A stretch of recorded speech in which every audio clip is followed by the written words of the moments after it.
And they walk past, okay, go to bed, hurry up. In the words of my mother, go to bed. She used to say that to us, like in that tone. It's like, you know, To bed. yeah. Liam and I, like our bedtime was 7:30, right? And if we were talking like past like 8 o'clock, maybe, she'd like yell out from the lounge room, which was like right next to the other room. She'd be like, "Go to bed," in that I am, exact, I in am that, in bed. in that tone every single time. Did you ever say I am in bed? No, I never argued, and that's how to be a good son. You don't argue with your mother Or father? or father Tell. or Alright, here we go. or Here we go. transgender, unidentifying guardian.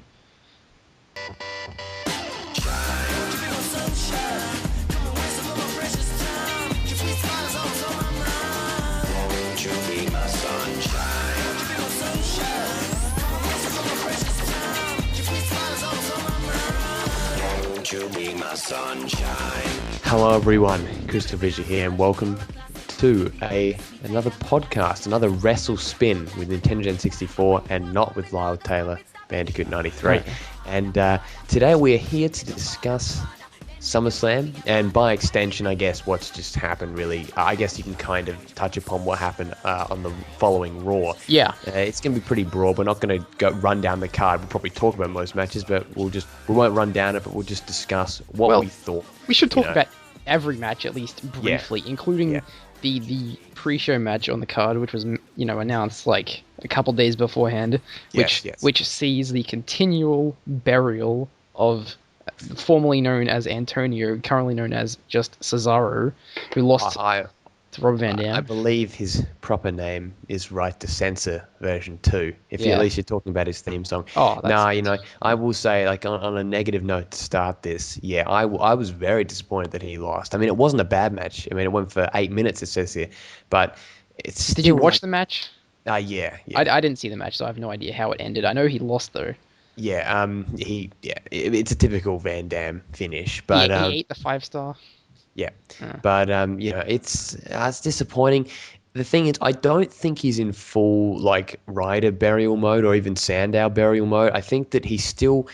If there's one positive thing about Cesaro is that he's not losing in like 2 minutes. Do you know what I mean? Like if he was getting squashed, that would be a problem. But the fact that he's not being destroyed, like Sandow, people try and defend Sandow's treatment, say, he's on TV everywhere, but you know what? He still is getting knocked out in about 30 seconds, and that is not good. At least Cesaro isn't getting completely. He's still, like, I think that when the guy turns face officially, I think he'll be pretty damn over. Like, I mean, he's a talented guy. You can't deny that. I think he beat Swagger though on Raw this week. Yes, he did. That was pretty surprising. And on main event, it looks like he's possibly challenging Sheamus for the US title at Night of Champions. I would be very much a fan of that. So I think burial is a bit of a harsh word to use. I think that if they go with the Super Sheamus route, as they always do, and then just make him just job him out in like 5 minutes, then I think your theory. I think the common thought has credence, but I think for now I wouldn't call him buried. I wouldn't even call him in the midst of a burial, because at least I think when to constitute a burial, I think you have to ultimately be taken off TV pretty much. Yeah, you have to be Darren Young'd. Yeah, you have to be without the injury. Yeah, but he got an injury. Yeah, he got injured. That's what happened. I just thought he got a serious injury, like a 6-month injury. Yeah, I just thought he was off permanently. I thought it's like goodbye. They're just being homophobic. No. They'd never get rid of him because of the PR disaster. Even though it's not even justified. But anyway, the next match, what do we want? I reckon, Miz and Ziggler. That's a good that one was to discuss. Fantastic. That was actually, this is in order. This is the second. I guess we are doing it in order then. Yeah. So the show actually no, you missed a crucial thing. The show SummerSlam started, and we had Hulk Hogan come out and tell us that we could watch the show on the network for $9.99. Well, coincidentally, I was watching it on the network. Or not? Yeah, for $9.99, which baffled me. I suppose it's to get those people who are paying through pay-per-view to look, Hulk Hogan endorses $9.99 on the network. We should too. But anyway, like you said, the starting of the show, which the first match was the IC title match, which was Miz versus Ziggler, and wow, that was a shock to begin things with. Yeah, I was pleasantly surprised with that. I personally, the selfish side of me, wanted Ziggler to lose only to then form a tag team with Ryder, but just based on the JBL and Cole show, but I don't think that's going to be happening. But That's not canon. it's not canon. But so other than that, yeah, I think that was a great result. I'm really happy with it. I mean, I'm happy with it, but to an extent, I was one of the people that did see merit in the Miz being the champ. Yeah, I've never been a Miz hater, to be honest. I know a lot of people disagree with that, but I think that his gimmick does have legs.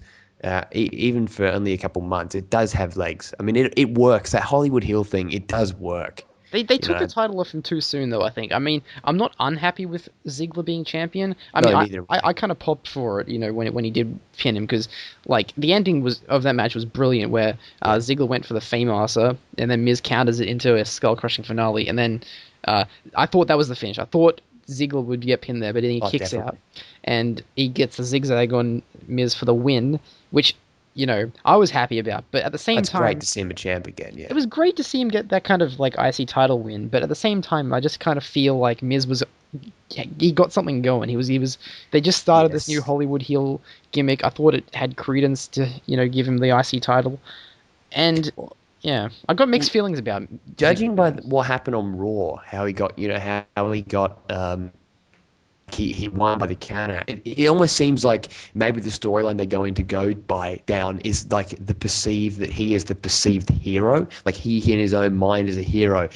He loses the title, to someone like Ziggler, and then he actually wins a match against Ziggler the next night on Raw. It seemed very very planned, very coerced as to maybe they're going to go down this line where he basically views himself as like an action hero, desperately vying to get his fucking title back.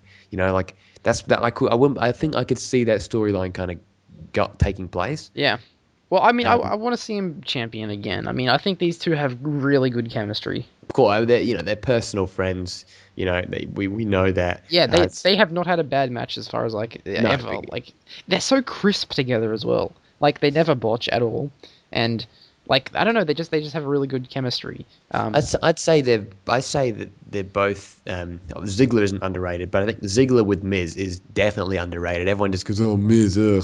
But if you really look at that, really, can you fault the Miz in that match? I don't think you can. No, Miz was perfectly fine. This was a really good opener. The perfect match to be the opener for this show. Oh, definitely. If you look at every other match on the card, it had to be. So. And I'll tell you who doesn't have good chemistry though. Paige and AJ. I just don't think they click together.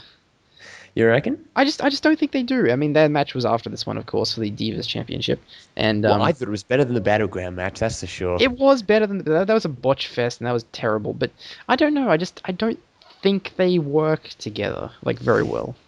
Well, I personally think I reckon Paige and Alicia Fox work quite well together. Their match was far better. That was the best match she's had so far. Maybe that's because Paige is quite similar size to Alicia Fox. I think that there's kind of a bit of an issue where AJ is quite small, so it's kind of like I don't know how to properly explain it, but I don't know, AJ.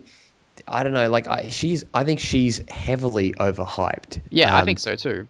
I think Paige to an extent is overhyped as well, mainly because of the whole Brittany Knight, FCW NXT thing. But at the same time, I think that if you watch Paige, I think she's actually pretty much came a long way on the main roster. She started out pretty clueless. She did. She started if you watch her matches, she was very much looking for the cue. Yeah. You know what I mean? But now I honestly think that she's the better of the two. If you ask me personally, ask me, that's what I think. I don't think it was a bad match. It wasn't bad. I never said it was bad. They only got 4 minutes 57. Yeah. See, that's what it says. So, yeah. But see, the thing is though, is that it was a perfectly fine match. Maybe if they got more time, they could have worked more. It just felt to me just like I think it needed another big spot. Yeah, I think so. Especially considering Paige won the title back, which was I think. What do you think of the result of the match? Do you think it was a good result? Yeah, I guess I hear words from especially from Jim Ross that's saying AJ isn't going to be around for very much longer. Well, that's pretty much just speculation. That's purely conjecture. He has as much knowledge as. He probably has less knowledge than Mets fan forever would. I'm just thinking that Paige is 22 years old. She won it on her 22nd on that birthday. Day, yeah. She's a two-time champion and she's only 22. I just wonder how long will it be until she's accomplished? I mean, she basically has accomplished all there is to accomplish in the Divas division. I, Yeah, it was it. Goodbye, Paige. if you think It's about nice it, of her. I mean, I just wondered if Paige will peak too soon, and that because Yeah, that's a honestly, I think the best of Paige is to come actually, especially with the NXT call ups. Like, I mean, if there's one thing I use this podcast to plug, it's that someone that is incredibly overlooked because of because they mainly focus on a pretty cool character is Sasha Banks. Now, yeah, I think she's absolutely phenomenal. I think she's almost as good a wrestler as Paige is. yeah, she's Like really on their circ on the like on the NXT. I mean, yeah, as I said.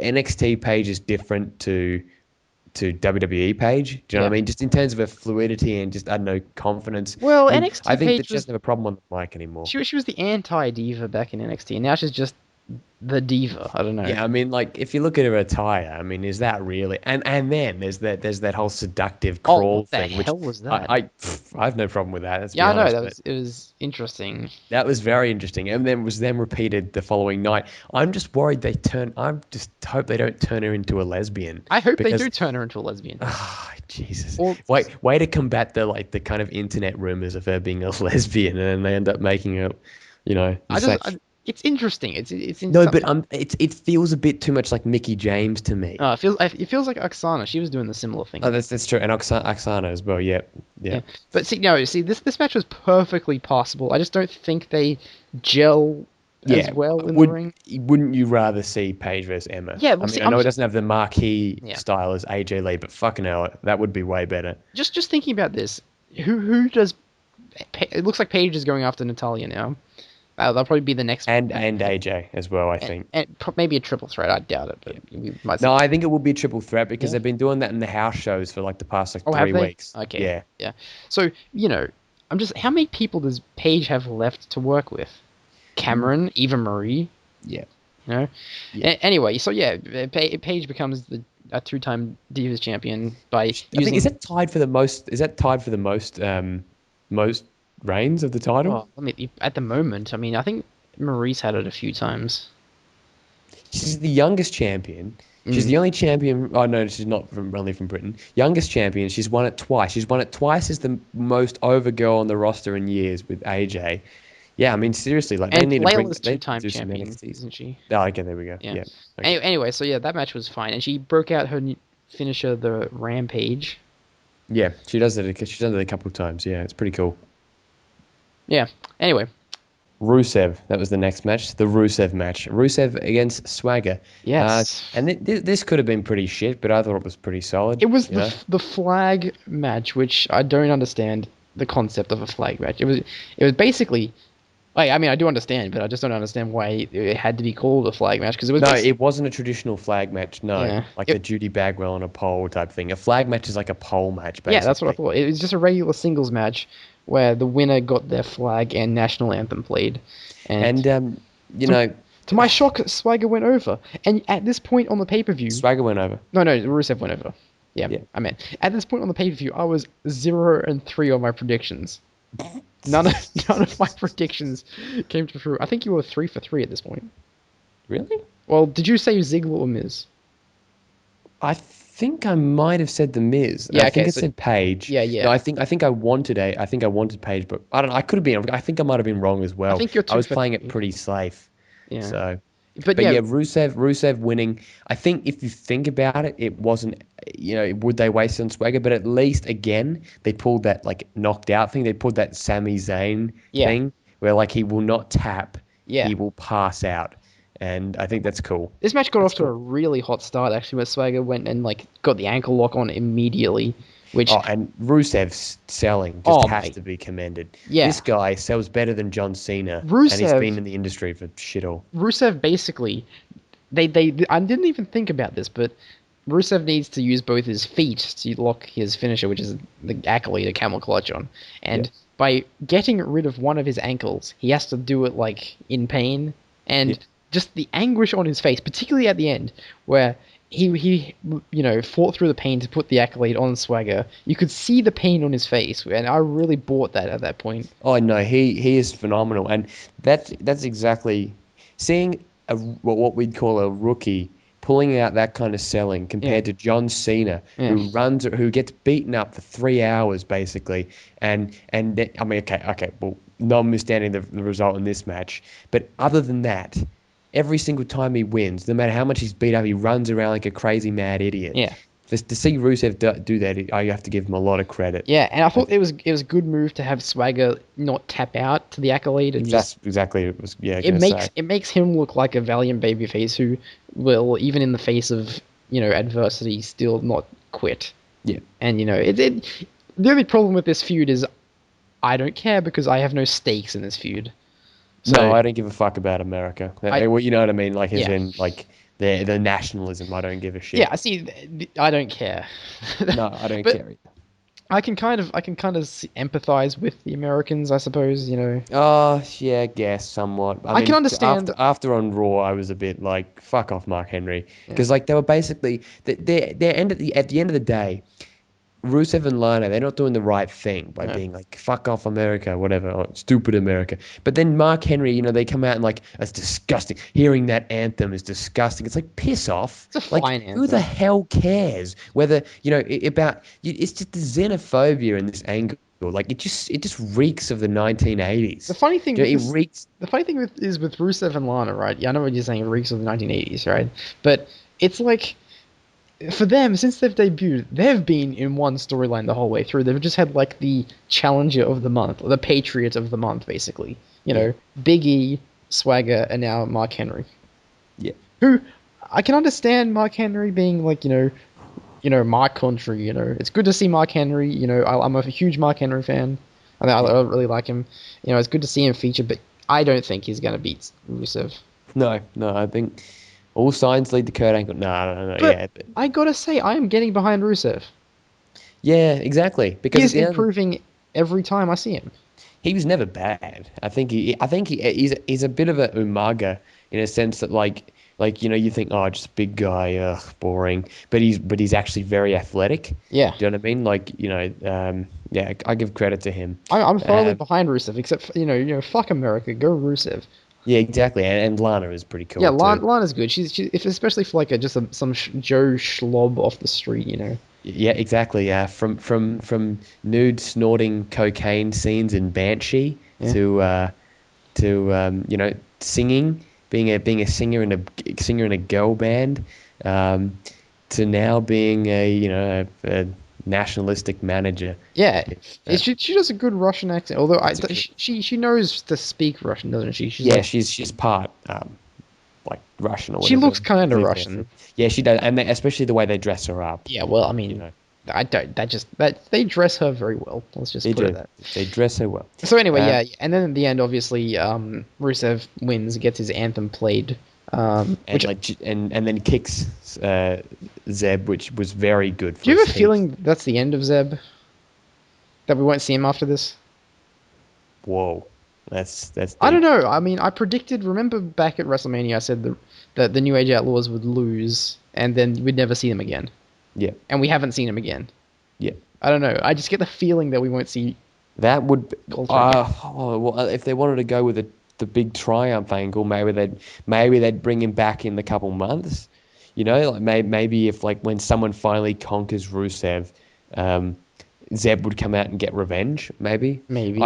I wouldn't say that the guy behind Zeb Coulter, Dutch Mantel, I just don't think he'd disappear entirely. Well, he's an old man. I mean, he should. But I also think that the dirt sheets may have brought it up. Did they? I don't know. No, they haven't. They haven't brought it up. So I'd say give it a few more weeks. I think your theory has credence, though. I don't know. I just get the feeling that he never takes any kind of like physical like violence, and now he gets kicked in the head. Oh yeah. And he wasn't on Raw this week. Yeah, they did bring that up. So I mean, I just have the feeling that maybe that's the last we've seen. Yeah, they could. Yeah. I don't know. Anyway, what was next? Dean Ambrose, Seth Rollins in definitely one of my favorite lumberjack matches. That's for sure. Well, it kind of. I mean, it doesn't really like a lumberjack match isn't supposed to be this. It was an interesting lumberjack. I think the lumberjacks have no idea how to be lumberjacks. I will say that Sandow probably has the closest idea of how to be a lumberjack because Oh, that was fantastic. I Hidden didn't gem. get it at first, but then I'm like, wait a second, Damien Sandow is He's dressed. actually dressing up as Dexter from the season 8 Oh, all finale. right, yeah, he was dressed as a lumberjack. That was great. That was tremendous. Thank you. Um, oh, were you saying thank you to me? Yeah. Oh, okay, yeah. No, not your joke. I'm saying what Sandow was. Anyway, we're spending too long talking about Sandow. Now, this match was a good match. However, it was not a good lumberjack match. No, but that I think that doesn't matter because I think it was. I mean, did you hear the crowd? Oh, this was a When popping crowd for when this match. Goldust went up to Kane, just the kind of the implications of the old days and stuff like that. That was awesome. I thought Yeah, that was so really really cool. we'll run through this match because this match kind of deserves the treatment. So it started off with the two of them in the ring, and then the Lumberjacks were kind of doing their job. Getting Ambrose and Rollins back in the ring. But then everything just went into chaos, and then I think Rollins tried to flee, and then Ambrose followed him, and then all the Lumberjacks went after them. They brawled into the crowd and stuff, and they got to a point where I think Rollins tried to leave, and then all the Lumberjacks picked him up on their shoulders, and then tried to take him back to the ring, and then Ambrose was on the top rope, on the top, turnbuckle, and jumped and knocked not only Seth Rollins down, but all the Lumberjacks, including Rob Van Dam, who was standing the most out, of the pack I could tell, and then he took a bump anyway. Yeah. Is that that classic Sin Cara spot where Sin Cara falls down even though he don't when John Cena jumps on the Lumberjacks at Yeah. Extreme Rules last year? Oh, Yeah. yeah. Yeah. Like it makes no Uh, sense if someone's jumping on a group of people, not everyone has to take the bump. The people who would have no way of even getting hit don't have to take the bump. But I digress. This match was good. The crowd popped for it. Rollins got the win with the briefcase off the skull. We should definitely talk about the point where, I don't know. Did you get a kind of remorseful vibe from Ambrose at one point? Yes. Oh, yeah. Definitely. Of You course. That explain. was fantastic. That was seriously one of those quick things that you would have missed if you weren't looking. Mm, Because basically, what happens is he's about to put him in the curb stomp and which is Rollins' do his finisher. own finisher on him, and Yeah. he does that. And as he goes for the pin, he kind of looks remorseful. And I think that was a good that's Dean Ambrose, But the thing with him, I think what the point of that was, and this is what most people tend to believe, and this is very good.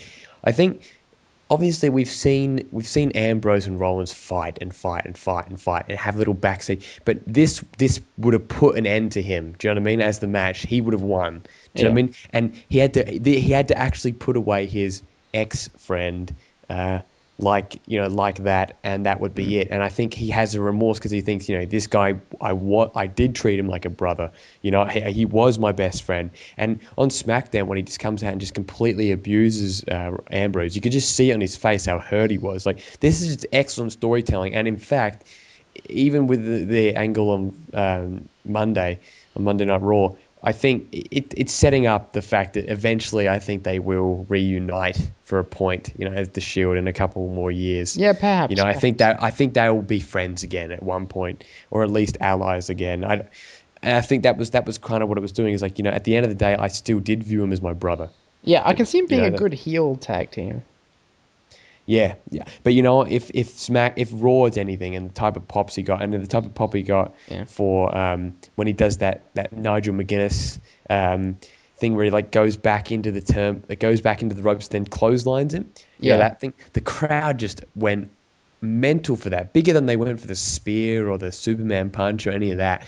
Like, honestly, I honestly think that Ambrose is going to be the guy that gets more organically over. I Yeah. think you can, Yeah. because they're not pushing him as a win every single match. They're In not fact, he pushing him. hardly wins at all, actually. Yeah, exactly. He's not a big winner. Um, and in fact, if you just watch the way that they're building him up and more natural build, I honestly think he will be the guy over Reigns in terms of a natural babyface pop. Where Reigns is like everything's technically being handed to him. Mm. If you think about it, the way the story, and actually, are we finished with Ambrose and that? I'll jump to the Reigns match Yeah, now, if you yeah. don't mind. That's a good move. Yes.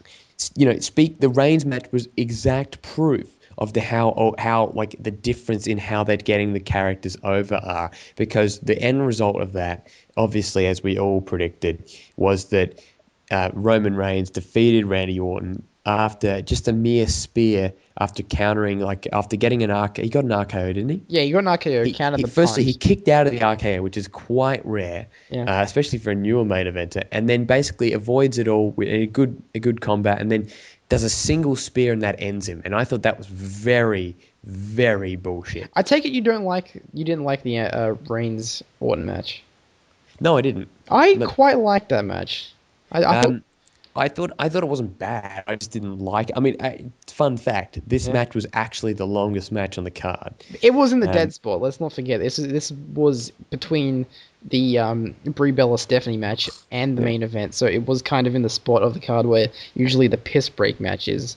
You know, the come down match, the match Yeah, that that's true. I mean, that's true. yeah But at the same time, look, I didn't hate it. I mean, it was a bit slow. I mean, that is a Randy Orton match. yeah. But like really, I just don't think Reigns is good enough to be. Randy Orton had to carry him there, if you ask me. I think Roman is incredibly limited. I mean, I know you went in saying, oh, he does these amazing moves in as FCW. He's got other stuff. Really, Angus, did he really do that much No, different? no, he didn't. But I mean, I thought that this match was what it should have been, and I thought it did a really good job of getting the crowd into it, especially at the end. Where, e- as soon as they did, Orton countered the spear into the RKO. I mean, the countered the spear into the power slam, which we see all the time. In every match, that's like a typical trademark Orton spot. But for some reason here, it just looked really, really crisp, and the crowd popped for it. And then everything after that they did was really good, I thought. I mean, I thought this was a pretty decent match, actually. I thought Roman Reigns looked good in it. I didn't think it was overly boring, and I didn't think it was overly scientific either, but I don't think it had to be. You know what I'm saying? I think I think it was detrimental to people's perception of Roman Reigns, though, because the Smarks look at it and go, "Oh, look, another Orton carry, another Roman Reigns Superman moment where he gets him off a single finisher, you know, and also, I think it's just further illustrating the fact that I think Dean Ambrose is the guy and not Roman Yeah, Reigns. I Really, would that agree with you, but this match didn't have the kind of high spots that match had, and it didn't have the nowhere near the storyline that match had. This match was kind no, of like the storyline was just pointless. It was just essentially an excuse to give these guys a match, basically. pretty The much. Yeah, whole. the build wasn't very See, I good. don't even No. understand the storyline. It's like Randy Orton is mad at Reigns because he cost him his number one contender shot or something because he beat him up before he could come out to the ring or something. I don't know. Yeah. Assuming that's what it is, the crowd obviously wasn't as into this story as they were into the Ambrose Rollins one. I don't think it was a bad match though. I thought it was a fine match. It was a passable match. I think these two obviously they didn't go out there and wrestle like a mat wrestling clinic or anything. Yeah. It was mainly like just a brawling affair, and Reigns got the win, and the crowd obviously had to come down from the Brie Stephanie match, which Nah, that's a little bit well, BS that was the because I second mean, highest promoted match on the card. yeah, but it wasn't that wind taking the winds out of your sails. That's a bit lame. I'd say if Dean Ambrose versus Rollins was there, you'd have a point. But I mean, let's talk about that. The Yeah, Stephanie McMahon Brie Bella match. I mean, it's exactly what you predicted with the Nikki Hill turn, it and I is. definitely thought the same Don't thing. know if I'd the seen title people. will come into it. I don't think the title is going to be. But No, I think that was a decent guess, but I don't think yet at yeah, least. But that match, I mean, look, it's better than what it could have been. Do you know what I yeah. mean? It could have been an absolute train wreck, but the proof is in the pudding. Is that the fact of the matter is the match got 10 minutes and 16 seconds, while Paige versus AJ Lee got less than half that. Now, I know you don't care as much about those two, but to me, as a women's wrestling fan, I was very disappointed that Stephanie and that got that long, and Paige and AJ got that less. You know what I mean? I just Mhm. thought that the discrepancies in the time there was very disappointing, and I felt like it was a bit of an arm drag fest. You know what I mean? Like Yeah, you know, I would agree with you usually, and I thought this match was better than it should have been. Exactly, I agree with that. Yeah. I thought it was perfectly watchable. I think Stephanie looked pretty good considering she hasn't been in the Yeah. ring in Yeah. 10 years. Physically, she looks really good as well. She's a mother of like 3 kids or something. She looked, got a good body for that kind of age, even though Yep. she was wearing like some kind of dominatrix leather attire. That's Triple H's idea, obviously. You reckon it looked very China-esque, don't you think? Yeah. Got a bit of a China vibe from that. Anyway, yeah. So this match, I mean, yeah, it was fine. I thought it was fine. It was, it's supposed to be a heated rivalry, so they're not going to go out there and trade holds or anything.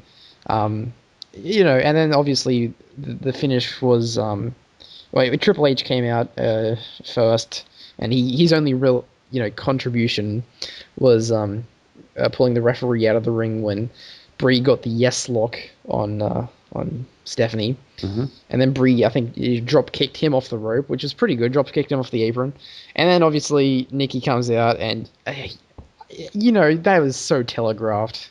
The Oh, heel yeah, of turn. course. She comes out anytime someone comes out who is supposed to be on the face's side. Something is going to go down. So she comes out. Stephanie looks like she's going to leave, but Nikki goes behind her, and you're not leaving, and then they're going to tease a double team. Which, excuse me if I'm wrong, but wouldn't I suppose the referee was out at this point, so yeah. So I Yeah. mean, I was gonna say if the referee was there, that would have been a disqualification. But Ooh, anyway, ooh, ooh, ooh. anyway, so yeah, instead of teaming up with Brie, Nikki fights for Stephanie and knocks Brie down with a pretty stiff-looking shot there. Looked pretty stiff, and then Stephanie hits the pedigree and wins the match, and Nikki turns heel, and I'm getting conflicting feelings about this because when Nikki turned heel, she kind of looked remorseful about it all.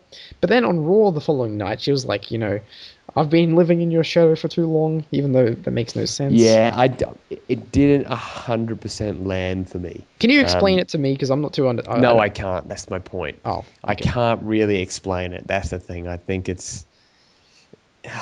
I don't know. It wasn't bad. It's like my whole thing of this event and is that it wasn't bad. I mean, I think it was a perfectly good pay-per-view, but there's just certain things regarding the follow-up on Raw, which you have to discuss because Yeah. it's what makes sense. There's a few things, yeah, on the follow up that I think that wasn't really done right, and I think that I understand why Nikki turns heel. I guess from that she didn't want to be tormented anymore. She didn't want to, but it still didn't really land on Raw, didn't it? It was a No, bit no, it like, didn't. is that all? Is that the only reason why you did that? And then you slapped her again, you know? I don't understand how she is living in her shadow though. Like, what have we possibly seen to Yeah, well, suggest you're the one this? with the boob job. Yeah, I mean, You know you're what I the mean? one with Like John you got more Cena. notoriety. You're the one who you're both on Total Divas. You basically do everything together. There's nothing like one of you has accomplished that the other hasn't. I don't understand. Yeah. I thought maybe like you left, you quit, and then she put me through all this, so I blame you for it or something. That would have made sense. But instead, I was sick of you. I have no sister. I've never had a sister. I don't think so. I don't buy it. Yeah. So anyway, where does this go? Does this just transition into a Brie Who knows? But Nikki feud? um, spoilers for SmackDown. Spoilers for SmackDown. Paige gets submitted by Italia. So it seems like I don't know. I've got a bad feeling that they could just go, yeah, fuck off, and then Paige loses the title after a month, and then they end up trying to transition them to the Bellas to a title feud. I just wouldn't be surprised. I think that your theory about Nikki being champion, I think it can still work, especially with the whole authority connection, because you know how they love to have those authority figures with Mm. titles. Well, see, I So just think it's been far too long that we've been having multiple women storylines. I think that that trend has been going on for too long. We just need to go back to one women's storyline, and that should be only for the belt, and the others can just be jobbers. Yeah. Anyway, so Jericho versus Bray Wyatt was yeah, loved it. everything that I thought it should be. Yeah, it was a pretty decent match. Jericho gets the countdown back for his entrance, which I Oh, that's great. But I wish they had I got you, or whatever he says. yeah, Yeah, because it just goes to break the rules. It yeah. started from 10 though. Why did the countdown start from 10? Do we need it to start from 10? What does it usually start from? 5? Oh, okay.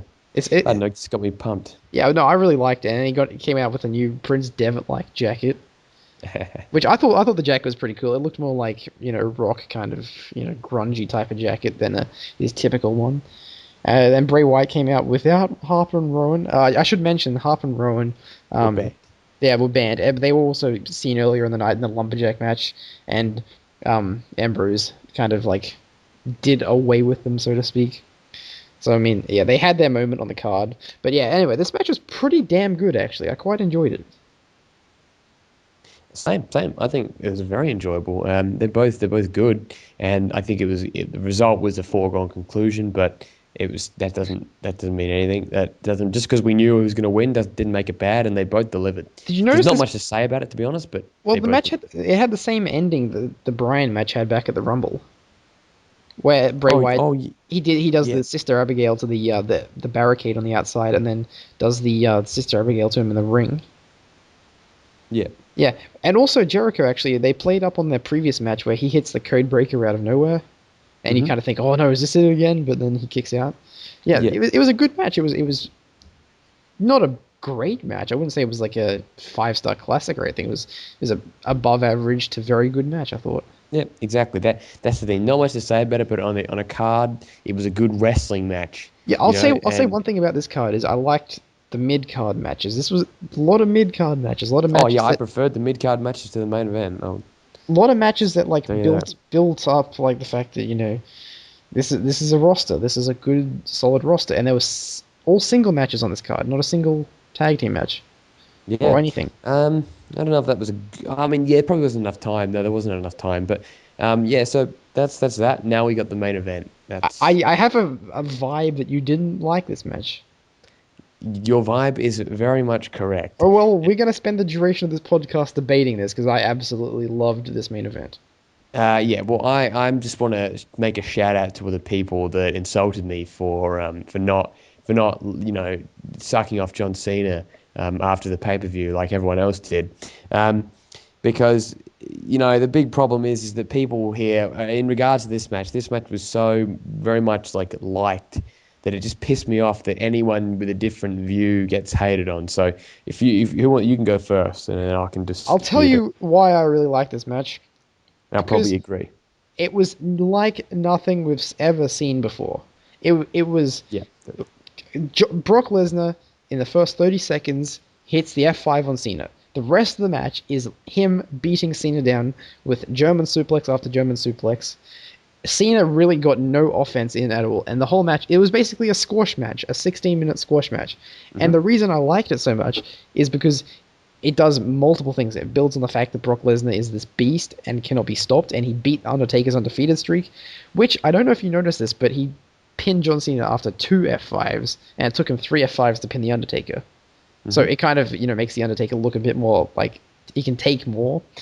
It elevates Brock Lesnar to this plane of like unstoppableness, which it can be a detriment. I will say this: if Brock Lesnar looks unstoppable, then you have to build up someone pretty damn good to be able to credibly have him stopped. That's part of my problem, actually. Well, I think it can be done. I think it can be done. And just the fact of the matter is, Brock Lesnar is an attraction wrestler. He's not going to go out there and give you a wrestling clinic. He's going to go out there and get the job done that he sees he needs to get done. So he wasn't out there to do flips and kicks and stuff. He was out there to beat John Cena down. That was his rationale, so to speak. And I thought this was everything that their match at Extreme Rules 2012 should have been. Yeah. It made more than made up for any kind of like bad booking that match made up for. And Brock Lesnar gets the win, and this was just something I just couldn't take my eyes off. It was the same thing over and over again, sure, the Brock Lesnar beatdown of John Cena, but I was still intrigued by where it was going. Yeah, no, I agree with all that. I agree with all of that. It makes sense, that's for sure. It makes sense. It's from what it was, it's the way they had to go with it. But here's where I differ, and it's that to me, I've never been intrigued by the UFC. I don't care for legitimate beatdowns. I don't care for violence. And so, therefore, seeing Brock Lesnar pull 16 suplexes doesn't entertain me. At the end of the day, I don't think it was actually very entertaining. That's my problem. I think that it was a good squash. It was a good beatdown.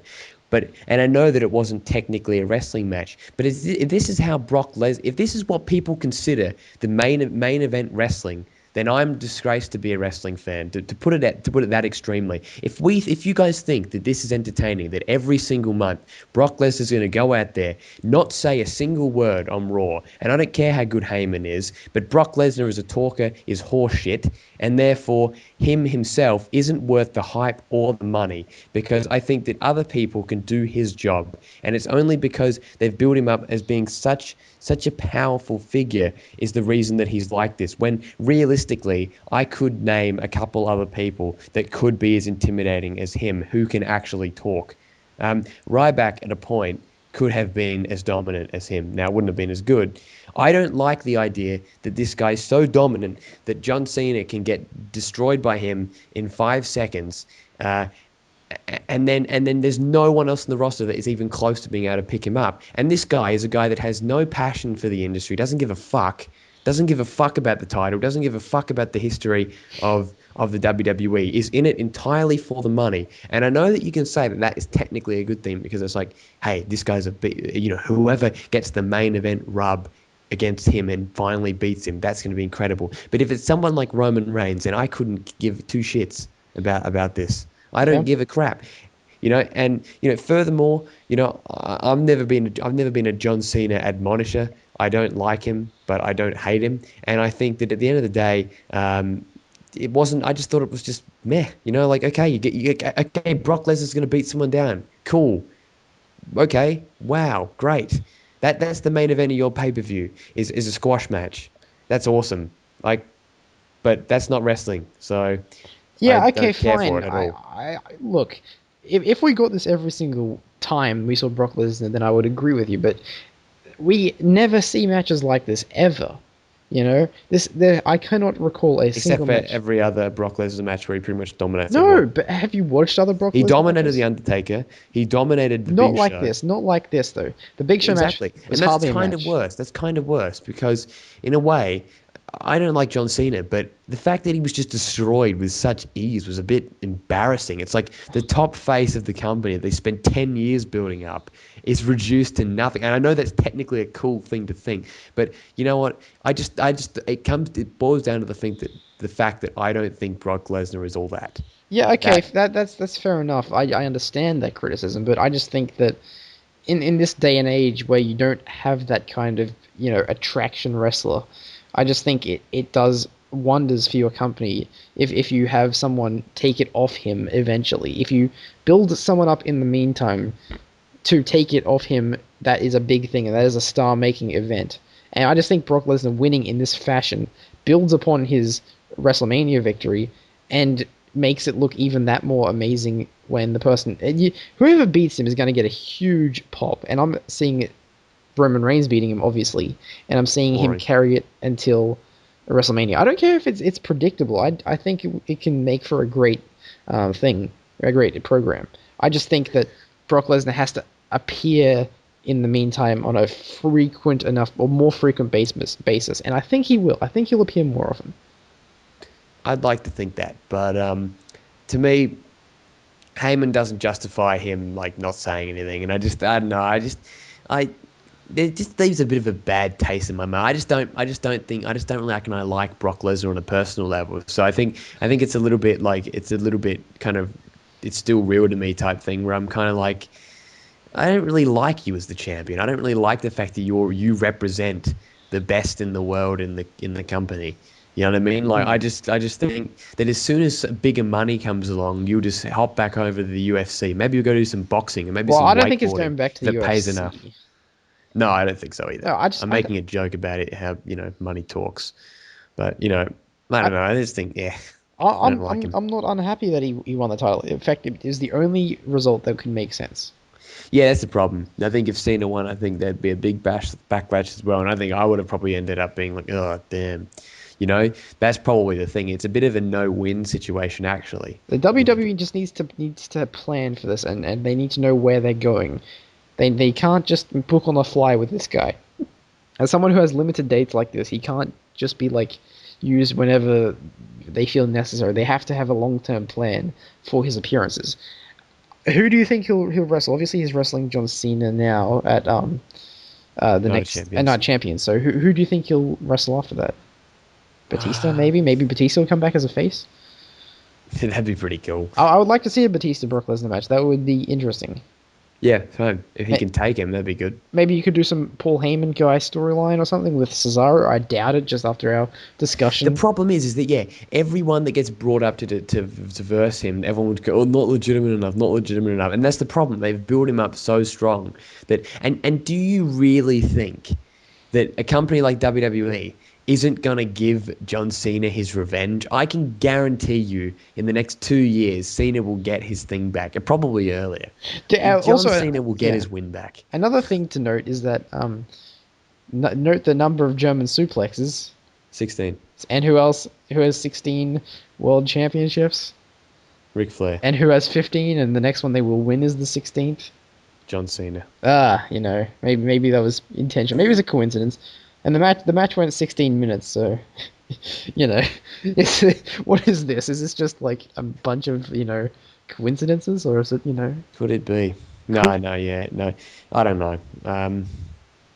But yes, I enjoyed this match for what it was, if you can even call it a match.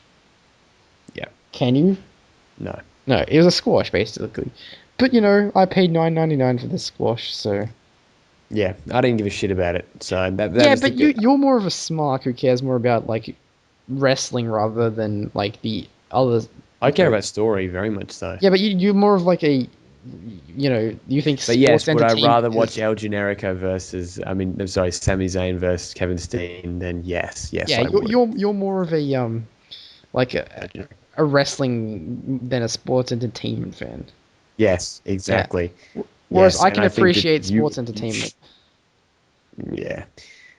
Well, yeah, I can't. I just don't respect him, and I just don't like him. So I guess there's a bit of a bias there. Well, I'm taking my personal bias out of it. Well, I'll take my personal bias out of it and still say that. What does it say that the top face can just be destroyed like that? It says he didn't prepare for Brock Lesnar. They could always. Yeah, and the kind of storyline they're going to go for is this: John Cena's been crushed, but he'll come back and overcome the adversity. That makes it worse to me. I don't think he will overcome the adversity. I don't think they're going to book a match like that at this show, and then Night of Champions have John Cena come back and just get his win back. I don't think that will happen.